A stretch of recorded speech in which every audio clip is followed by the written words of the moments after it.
Well, Chris, I know you love our new pastry mat. So would you mind rolling out some pie dough? Absolutely, but I got to tell you, before we start that, I have to point out these nice concentric circles, sort of this bullseye right in the middle of this mat. And that's important because when you're rolling out something like pie dough where you want to have a round shape when you're done, it's sort of hard to do. And so these are perfect because it gives you a nice guide to sort of roll the dough. So let's go ahead and do this. But first, a little bit of flour on the mat. And then we're going to go ahead and put the pie dough right on to the center of the mat. Now please notice that if you want a round shape when you're done, it's very important to start with a round shape when you start. So we'll put that disc of pie dough right like that, sort of maybe give it a little, just with your hands, press it down a little bit, and then we're going to start rolling it out. Well, and besides having the round circles, we also have inches and centimeters on the mat, which I think is also a unique feature. Yeah, I like those measurements on the outside of the mat because, a lot of times you're not going to be rolling out something round like we're doing here, but instead you're going to want to have something that is, rectangular, let's say. Right. And it's sort of hard to know sometimes, how big is 9 by 13, for instance. And so these markings on the outside will definitely give you something to, again, to shoot for. It's a guide. Well, you're rolling out a pie dough right now, but you know what? You can also use this for tarts or for pizza. Yeah, any dough on this mat just works perfectly.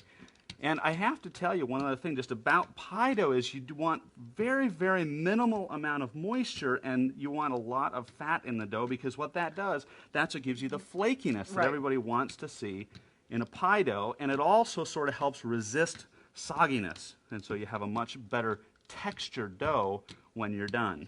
So look at that. I think that's just about got it.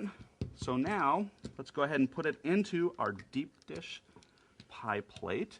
And to do that, to get the right size, we're shooting for that 12-inch outside circle there. And in the event that we would overshoot the circle, we could use the pizza cutter very lightly to trim the dough, right? Yeah, that's a really, really good point, Lisa. Because one thing you don't want to do on this mat is to cut with a knife. That is absolute, don't do it, because that would be a disaster on here. Instead, you could use the cutter on here, but use it very, very lightly. With a light touch. So now we've put the dough into the bottom of the pie plate, and very simply I would just take the outside, the edge of the dough here, and just with my fingers I'm sort of rolling it back to give a nice little rim. So we're going to go all the way around the pie plate. Again, rolling it, taking that dough and rolling it in my fingers and pushing it down to make a nice lip on the edge. So all the way around, this is going to be a nice looking pie crust when we're done.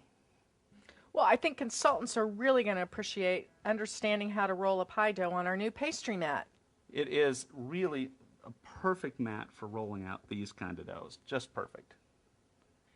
Okay, Chris, now we're going to focus on the mat being heat resistant. So why don't you demonstrate some peanut brittle for us? All right, peanut brittle it is, and that's a perfect thing to show on this mat. Here's our peanut brittle. So far what we've done is we've cooked sugar, corn syrup, and peanuts until almost 300 degrees. See, it's nice and brown in there. And now this is the trick. We're going to go ahead and put in a little bit of baking soda. Now watch this. As you mix in this baking soda, it's going to start to foam up. You see that? Started getting all foamy like that, starting to do just like a volcano. That's perfect. And that is really the important part of peanut brittle because it's all that air that's getting into that caramel, and that's going to have it be nice and tender when you bite into it. It won't be too hard. So look at that. Beautiful. Now, onto, give it one last stir, onto the mat it goes. Oh, does that smell good? You know, and our mat is heat resistant up to 400 degrees. There we go.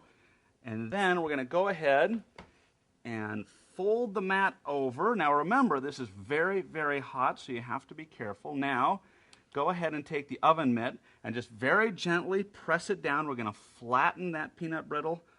That is perfect. Look at that. That's great. Nice job. And then to sort of keep flattening it, I'm just going to roll that peanut brittle out until it gets nice and flat, and I can really press on this peanut brittle. There you go. And once the peanut brittle is flat inside of the mat. All you would do at this point is very simply let it sit until it's cool, and once it's cool, it'll be nice and brittle. Okay, now I'm going to bring over the finished one, and here we're going to peel it back. Oh, that looks Look. wonderful. Perfectly non-stick. Yeah, that's right. Peanut brittle does not stick to the silicone at all, and we can break a nice piece off and eat some. Sounds great.